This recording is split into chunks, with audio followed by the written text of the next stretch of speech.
김명훈, 하성자의 H의 서재. 안녕하세요. 책을 통해 인문학을 이야기하고 소통하는 김해 FM 동그라미 방송국 H의 서재를 통해서 여러분께 인사드리는 저는 하성자. 김명훈입니다. 꽃들이 공존하듯 평화의 꽃이 만개하길 기대하는 호국 보훈의 달입니다. 세계는 곳에 따라 전쟁과 평화입니다. 장미가 만발하고 작양이나 수국이 활짝 피는 환한 웃음 같은 이 속에도 전쟁과 평화가 있을까요? 네. 사랑과 평화를 바라는 소망을 H의 서재로 채워보시면 좋겠습니다. 김명훈 작가님, 인사와 함께 이달의 책을 소개해 주십시오. 네. 네, 김명훈입니다. 오늘은 그 시원하게 야외에서 방송을 진행하게 되었는데요. 또 이 5월이 이제 지나고 6월이지 않습니까? 그 작약의 달, 5월을 이제 막 지나고 있는데요. 그 5월에 걸맞는 저희가 오늘은 시집을 한 권 좀 소개해 드리려고 가져왔는데요. 이게 김경미 시인의 당신의 세계는 아직도 바다와 빗소리와 작약을 취급하는지라는 시집입니다. 제가 저도 그걸 입소문을 타서 이 시집을 사게 되었는데요. 이 시집을 읽어보니까 참 뭐라 그럴까, 현대인의 고독과 아니면 그 중심에서 밀려난 그 주변의 경계인들에 대한 뭐라 그럴까, 불안감, 그리고 또 거기서 얻어지는 행복감, 그런 것들이 복합되어서 이렇게 김경미 시인이 작품을 이렇게 소개해 놓고 있더라고요. 그래서 저는 개인적으로 이 시집이 요즘에 저의 성향과 참 맞아떨어진다 생각해서 오늘 그 하 작가님과 치열한 논쟁 끝에 당신의 세계는 아직도 바다와 빗소리와 작약을 취급하는지 이 시집을 여러분들에게 소개해 드리겠습니다. 예, 시집 한 권을 만난다는 것은 참 기쁜 일입니다. 네. 예, 참, 여기에서 말씀드려도 될지 모르겠지만, 제 은사님께서 너는 작약, 꽃으로 하면 작약이다 하셨거든요. 그 이후로 제가 잘 웃게 되었어요. 예, 작약처럼 활짝 핀, 그런데 취급이라는 네네. 제목의 취급이라는 말이 참 이 시집답게 하지 않는가 하는 생각을 해봅니다. 네.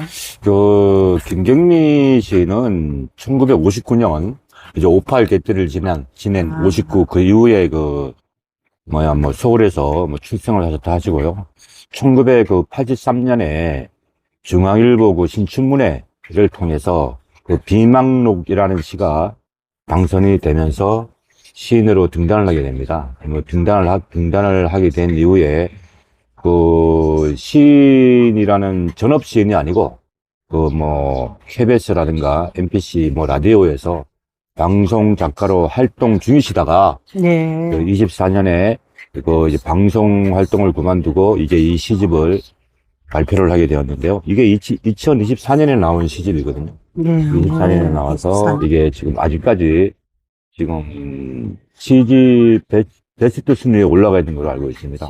네, 이 시집을 하고 이 시집이 작년에는 또 이게 김종삼 문학상을 받았습니다. 네. 이 시집을 통해서 김종삼 문학상을 받아서 참 방송 은퇴와 더불어서 좀 뜻있는 상을 받게 되었는데요.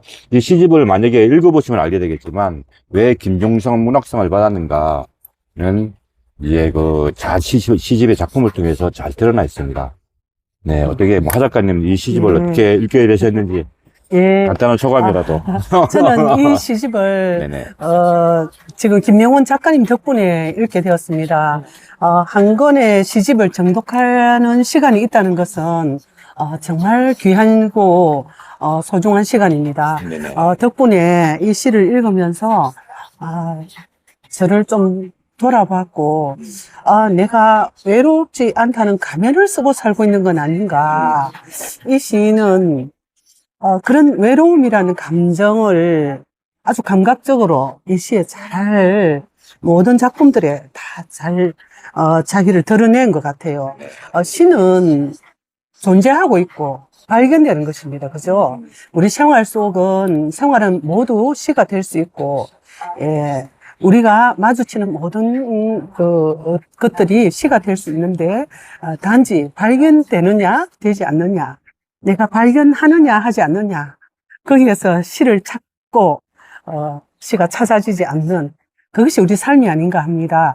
김경미 시인의 시어들과 이 함축된 이 표현들이 저로 하여금 조금 약간의 가면을 느꼈다고 할까요? 예, 이 6월에 우리가 많이 어떤 열정의 계절이 여름인데 여름이라 하면 장맛비가 생각나지 않습니까? 이렇게 비가 생각나는데 이 제목 속에 아직도 바다와 빗소리와 작약. 이거 어떻게 저는 바다와 빗소리는 여름인데 네네. 작약은 여름과 봄, 늦봄과 여름 그 5월이죠. 사이에 예, 예. 꽃인데 네. 바다를 앞에 두고 그 다음 빗소리를 두고 작약을 그 다음에 두고 시급하는지 이렇게 물어온 제목에서 아주 강한 느낌을 받았습니다. 네. 예. 저도 얼마 전에 함안에서 작약 축제가 있다더라고요. 그래서 저는 함안에서 작약을 이렇게 취급하는 줄 몰랐거든요. 예.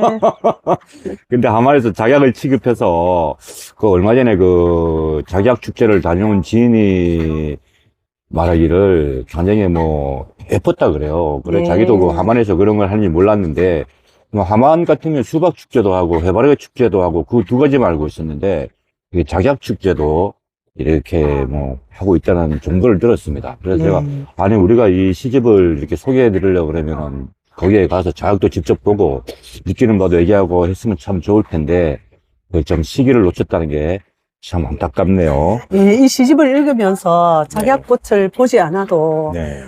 작약 같은 빗소리, 작약 같은 바다를 떠올릴 수 있었습니다. 노래 한 곡 듣고 가겠습니다. 네. 저 먼바다 끝에 뭐가 있을까? 다른 무언가 세상과는 먼 얘기 구름 위로 올라가면 보일까? 천사와 나팔 부는 아이들 숲속 어디엔가 귀를 대보면 오직 내게만 작게 들려오는 목소리 꿈을 꾸는 듯이 날아가 볼까? 저기 높은 곳 아무도 없는 세계 그렇게도 만든 질문과 풀리지 못한 나의 수많은 얘기가 돌아보고 서면 언제부턴가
노래 잘 들었습니다. 아, 잘 들었어요, 벌써? 네. 예. 우리가, 그러면, 이, 김명훈 작가님은 이 시집에서, 가장 뭐, 표제시는 물론, 이 제목은 시 속에 나오는 내용을 그렇죠. 네. 제목으로 삼았더라고요. 네. 보통 시집은, 그 중에 대표시 제목이거나 내용 중에서 이렇게 추출하는데, 이 시집의 제목은, 시의 내용 중에 있더라고요. 네네. 예. 우리 그러면- 작가님 한번 시 한 편 소개하면서, 네네. 이야기를 한번 풀어볼까요? 예, 이 시집의 제목이죠. 네. 당신의 세계는 아직도 바다와 빗소리와 작약을 취급하는지라는 제목이 있는데요.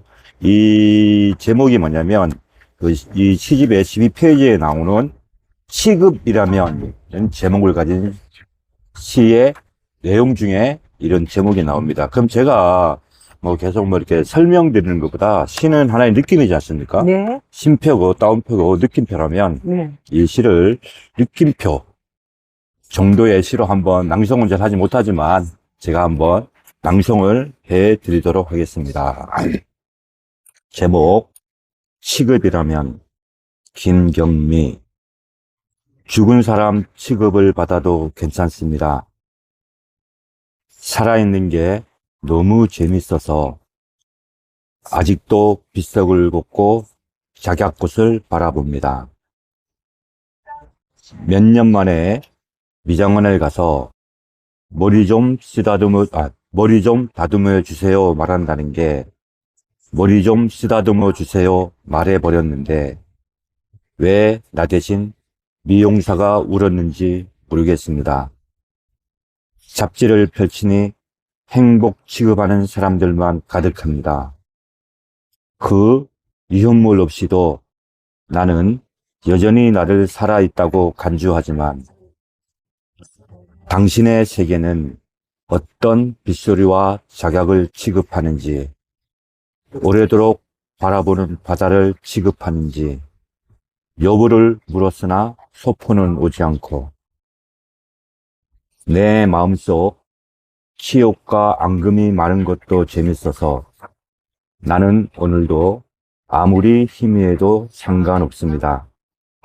나는 여전히 바다 같은 작약을 빗소리를 오래오래 보고 있습니다. 라는 네. 시 내용입니다. 참 이게 네. 서투지만 그래도 이 시를 시를 참- 한번 낭송해 봤는데요. 네, 이 표제를 잡은 이 시를 제일 앞에 배치했고, 취급이라면, 이 세상에서 우리가 취급받는 것, 예, 너는, 대단하구나, 그런 사람이냐, 이런 아주 칭찬적인 취급이 있고, 왜 그따위냐, 이런 취급을 받을 때도 있고, 참 이렇게 긍정적, 부정적, 이런 의문적, 이런 어떤 취급을 받을 때가 있는데, 제목 자체가 참 잘 선택하지 않는 제목이잖아요. 그렇죠. 취급이라면. 예, 취급이라면인데 첫 행부터가 네. 굉장히 강렬하죠. 예, 죽은 사람 취급을 받아도 괜찮습니다. 라는 것은 뭐 남들 따위의 시선에 신경 쓰지 않겠다라는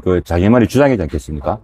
네. 주장을 강렬하게 하면서 곤중 속에 혼자 있어도 그렇죠. 만약에 곤중 가운데 자기가 전혀 없는 존재일 때 죽은 사람이잖아요. 그렇죠. 예. 예전에 그럼 자기는 죽은 사람은 아닌 거죠. 취급이니까. 그렇죠. 네. 다니엘 벨이라는 사상가가 있었죠. 네. 군중수계 고독 잘 아실 텐데요.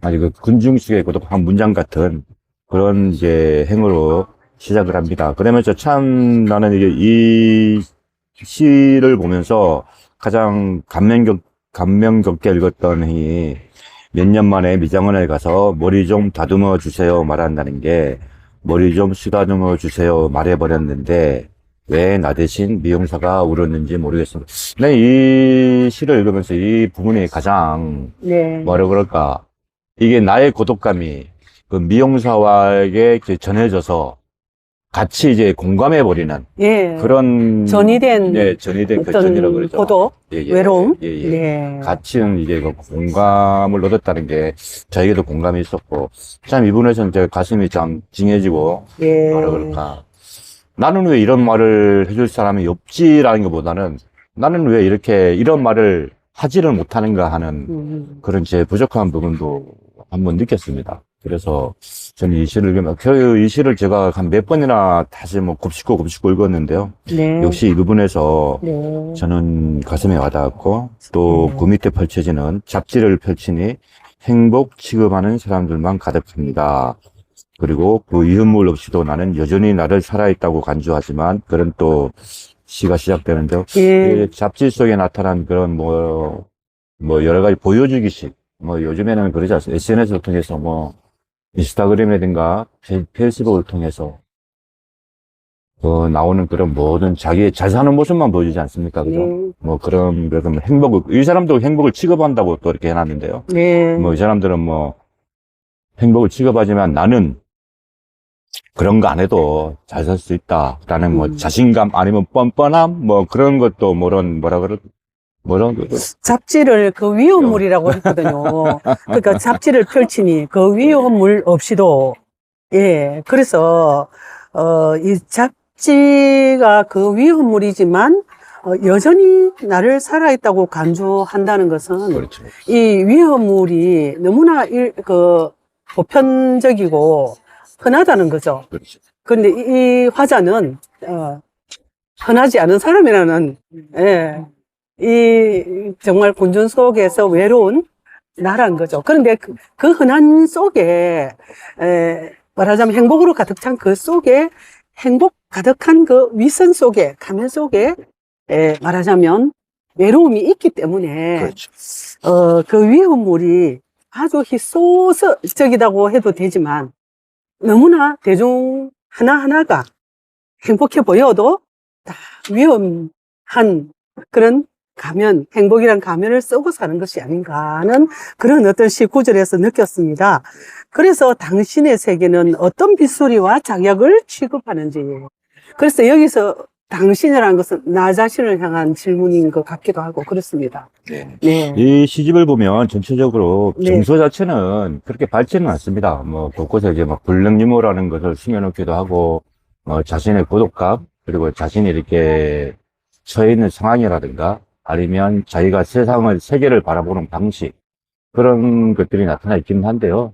요즘 현대시의 특징이죠, 그런 것들이. 네. 현대 특징인데, 대체로 보면 이 시집은 좀 정서가 좀 고독감과 슬픔, 그런 것들이 잘 묻어 있고요. 좀 우울하고 예, 그렇습니다. 우울하고 뭐 그런데 예. 그래도 저는 뭐 요즘에 그 현대의 정서가 딱 들어맞는 그런 시집이 아닌가를 생각하고요. 그거 보면 뭐 밑에 당신의 세계는 뭐 어떤 빗소리와 자격을 취급하는지 나오고 이렇게 뭐 마지막에 나는 여전히 바다와 같은 자격을 빗소리를 오래오래 보고 있습니다. 같은 뭐라 그럴까 그 현대인의 그 뭐라 그러는 편안함을 느낄 수 있는 아니면 그 어디가 떠나고 싶은 그런 것들을 이렇게 이 시인이 표현을 해놨습니다. 그래서 네. 시 한 편을 가지고 이렇게 얘기를 나눴는데, 뭐, 다른 시도 많이 있습니다. 저는 이것도 제일 이것도 마음에 들었지만, 제일 첫 번째 시, 없을 거라고 짐작하겠지만, 청춘이라는 시가 있는데요. 네네. 이거 없을 거라고 짐작하겠지만, 집 앞에서 5시간 30분을 기다리는 남자가 제게도 있었답니다. 또 그런 시가 있거든요. 네. 아무래도 그 청춘에 관한 시 같은데, 그 마지막에 보면 죽어버리겠다고 한 남자도 물론 죽여버리고 싶은 남자도 이런 웃기지 않겠지만 그렇게 끝나는 청춘이라는 시도 저는 개인적으로도 참 내 청춘과 닮지 않았나. 물론 그 모든 문학 작품은 공감이지 않겠습니까? 그죠? 네, 그렇죠. 독자의 공감을 이렇게 바라고 있는데 청춘이라는 시도 참 나에게는 참 뭐랄까 나에게 감추고 싶었던 영린을 건드리지 않았나라는 그런 감상도 했습니다. 고독의 원형지를 네. 응축시켰다가 탁 뱉어낸다는 이 구절에서 그런 느낌을 받았습니다. 참, 이 청춘이 한때는 있었죠. 죽여버리고 싶었던 남자도 있었다. 그래. 자, 내 인생이 한때 그 청춘인데, 이 청춘이 꼭 그때일까요? 그때만 말하는 건 아니지 않겠습니까? 예. 늘 진행형일 수 있는 청춘인 것 같아요. 그렇죠. 예. 이게 이 시집을 보게 되면 뭐 대체로 뭐 세상과의 불화라든가 네. 아니면 또 세상과 또 화해하고 싶은 시인의 심정이 묻어있기도 하고, 또 뭐, 강력한 뭐, 자기 젊은 날에 대한 해안이라든가, 그리고 또 이별 감정, 네. 뭐 그런 것들이 나타나는데, 이별은 언제나 쓰라립니다. 따뜻한 국밥처럼, 그렇게 뭐, 그런 이별이 어디 있겠어요, 그죠? 이별은 언제나 냉혹하고, 또 차갑고, 뭔가 한여름 밤에 쨍하게 내리쬐는 그 햇빛처럼, 이렇게 좀, 뭐라 그럴까, 사람을 뜨겁게 만들거나 차게 시키는 그런 네. 게 있었는데, 네. 참 그런 거 같기도 합니다. 네. 그럼 이쯤에서 노래 한 곡 듣고, 그렇게 가도록 하겠습니다.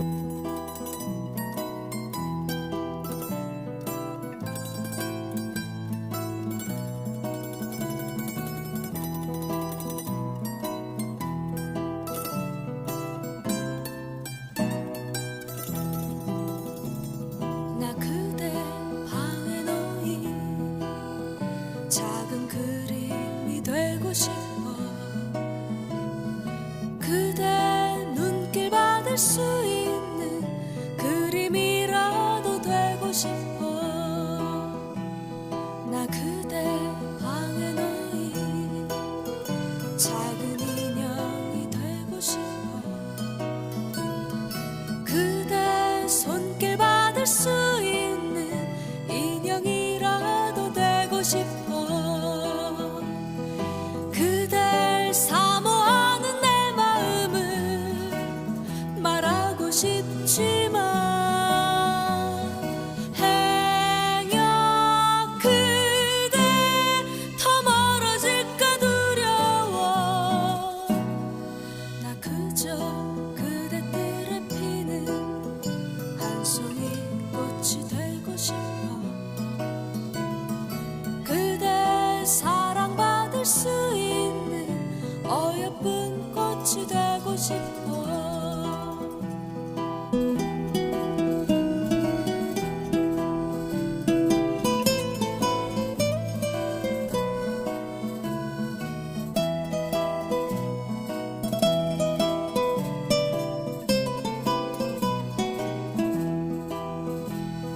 그댈 사모하는 내 마음을 말하고 싶지만 행여 그대 더 멀어질까 두려워. 나 그저 그대 뜰에 피는 한 송이 꽃이 되고 싶어. 그대 사랑받을 수 있는 어여쁜 꽃이 되고 싶어.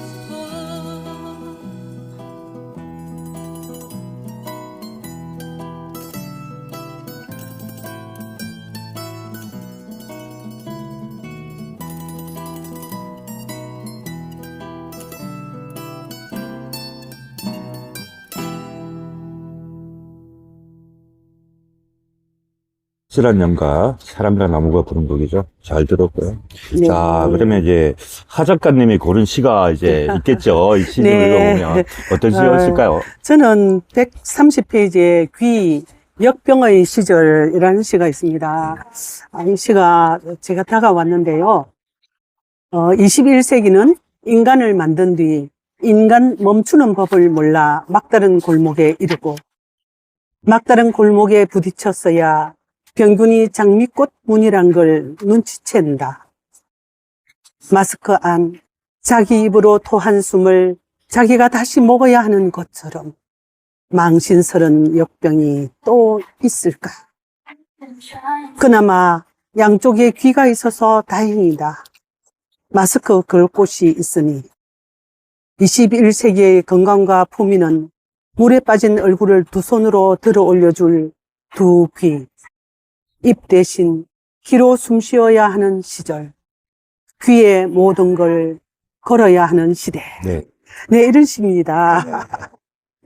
잠깐만, 예. 나는 제 생각에 이게 코로나 때 네. 그런, 심정, 인간의 심정이랄까? 네. 뭐 그런 거를 나타난 것 같은데요. 예. 왜 이 시를 선택하게 되었는지. 이 코로나를 기준해서 네네. 코로나 이전, 코로나 이후 이렇게 문화가 많이 달라졌습니다. 네네. 그래서 그거를 이 시인은 귀 역병의 시절이라고 했거든요. 그래서 우리가 역병이란 것은 과거의 왕조 시대에 쓰던 용어잖아요. 소위 전염병, 예, 급성 전염병, 그리고 악성 전염병을 역병이라고 하는데요. 그 역병의 시절에 항상 이런 역병의 시절과 함께, 말하자면 사회가 혼란스럽고 힘들었던 그 역사가 있습니다. 그런데 그 역사를 21세기로 건너 가져오거든요. 21세기는 인간을 만든 뒤 인간 멈추는 법을 몰라.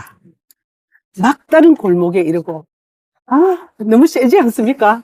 이 사용한 언어가 시어들이 너무너무 강합니다.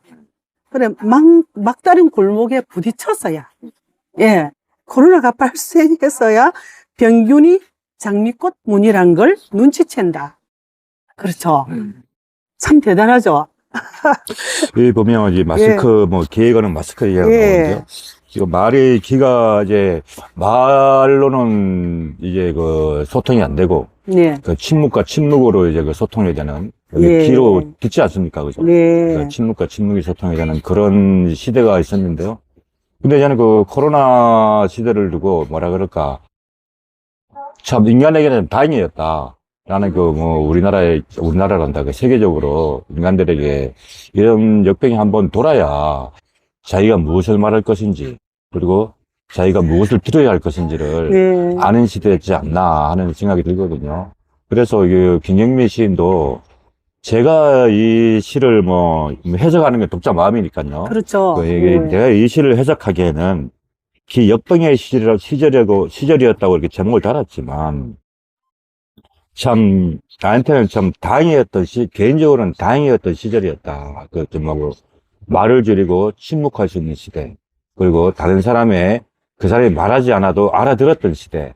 그런 시대가 코로나 시대가 아니었을까? 역병의 시절이 아니었을까? 네. 저는 개인적으로 그렇게 생각하거든요. 한편으로는 이렇게 자기가 토 한숨을 자기가 삼킨다는 것은 내가 뱉은 말이 나에게 화살로 돌아오고, 그렇죠, 그렇죠. 예, 그 화살로 돌아오던 그거를 귀가 있어서 다행인데, 그게 이렇게 자기가 토 한숨을 먹어야 하는 게 참 망신스러운 일이다.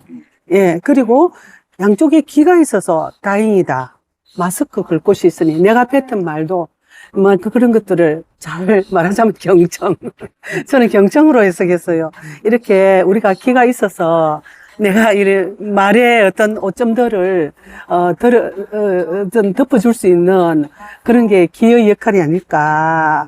그래서 그 건강과 품위는 물에 빠진 얼굴을 두 손으로 들어 올려줄 두 귀.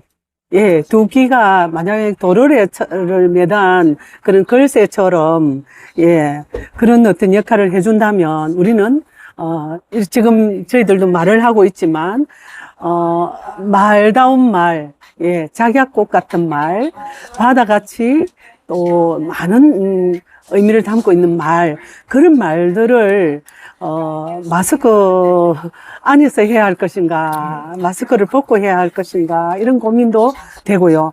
어쨌든 입대 씨는 귀로 숨 쉬어야 하는 시절이라는 거죠. 네. 너무 노이즈가 많은 세상. 예. 그러니까 보면, 예. 저 알베르 까미의 보면 페스트 유명한 그 노벨문학상 받은 네. 페스트라는 그 소설이 있는데요. 그 예. 페스트에 이렇게 되면 페스트가 전하는 정확한 지침이 뭐냐 하면은 인간의 가장 정확한 언어는 침묵이다라는 그런 또 구절이 나오거든요. 예. 그래서 저는 이 페스트를 읽으면 코로나 시대 때 페스트를 다시 한번 읽어보면서 그 안에 나오는 그 의사의 조력자가 네. 자기가 죽어가면서 이제 자기 고백을 하는 장면이 나오거든요. 그렇죠. 그러면서 예. 뭐 인간의 불행은 잘못된 언어로 모든 인간의 불행의 시작이 되고 뭐 그러면서 쭉 얘기가 나옵니다. 예. 그러면서 마지막 얘기가 인간의 가장 정확한 언어는 침묵이다라는 걸 이렇게 강조를 하면서 네. 그 조력자가 죽어가는데요. 하여튼 이 시를 보면 그 페스타의 그런 문장이 또 생각나기도 합니다. 침묵이 가장 강한 웅변이다 하지만 우리는 소통을 해야 하고 또 사회적 동물이고 그래서 언어와 이 대화는 필수인데 그럼에도 계속 침묵을 강조하는 이유는 우리가 여기에서 당신의 세계가 이게 침묵의 세계인가 그리고 소통의 세계인가. 그래 침묵이 결코 소통에 저해되지 않을 때의 침묵이 중요한 거지. 정말 우리가 이 암흑 같은 침묵 속에서 산다는 것은 또 고통이거든요. 그래서 침묵의 언어를 읽을 수 있는 귀, 들을 수 있는 귀, 그리고 침묵으로 말할 수 있는 입. 그게 참 필요한데 빗소리가 그런 소리가 아닐까. 또 작약이 모양으로서 활짝 피어나지만 작약이 그 자태로서 말하지 않는 언어가 뿜어져 나오는 그 작약에서 우리의 세계가 좀 더 확장되고 친밀해지는 것 아닐까. 결코 외롭지만 외롭지 않은 세상. 예, 나의 세계는 내가 그 외로움을 안고 스스로 외로움을 마스크 안에 숨을 내가 다시 마시듯 내가 스스로 나를 치유해가는 과정. 그것이 정말 시는 이렇게 시로서 치유할 수 있지만 일반 우리가 시와 가깝지 않고 생활 속에서는 술로서 아니면 수다로서 그렇게 그 어떤 외로움을 희석시키거든요. 그런 우리 삶인데 시를 쓰는 김경민 시인은 참 이 시로서 자기 고독과 외로움을 스스로 내뱉고 치유하고 그리고 감정에서 멈추지 않고 감각으로 이렇게 드러냈다는 것은 정말 너무나 부럽네요. 시를 쓴다는 것은 부러운 겁니다. 시인은 천명이라 하지만 부럽네요. 그 사르트르의 네. 유명한 말이 있죠. 네. 타인은 지옥이다. 모든 사르트르는 그 타인과의 그런 소통 자체를 자기 즐기긴 했지만 네. 모든 인간의 불행은 타인부터 온다 그랬거든요. 네. 그러니까 그 사르트르의 그런 말도 생각이 나기도 하고요. 네. 아유, 제가 이 시집을 읽으면서 김경민 시인에게 조금 다가가긴 했어요.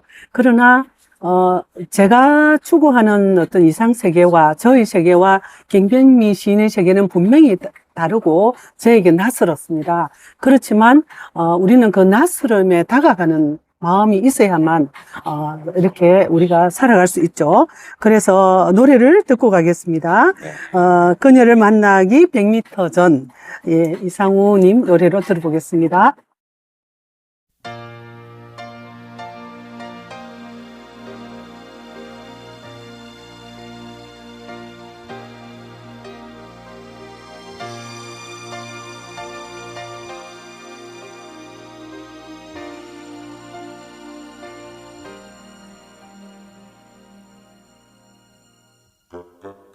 저기 보이는 노란 차지 오늘은 그녀를 세 번째 만나는 날 마음은 그곳을 달려가고 있지만 가슴이 떨려오네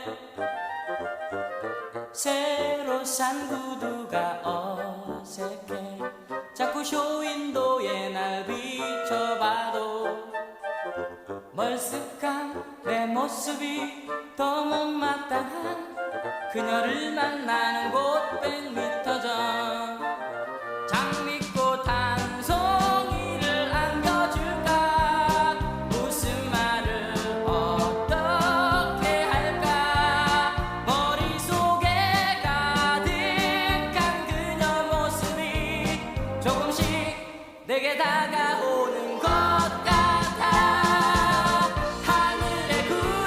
솜사탕이 아닐까 어디 한번 뛰어올라 볼까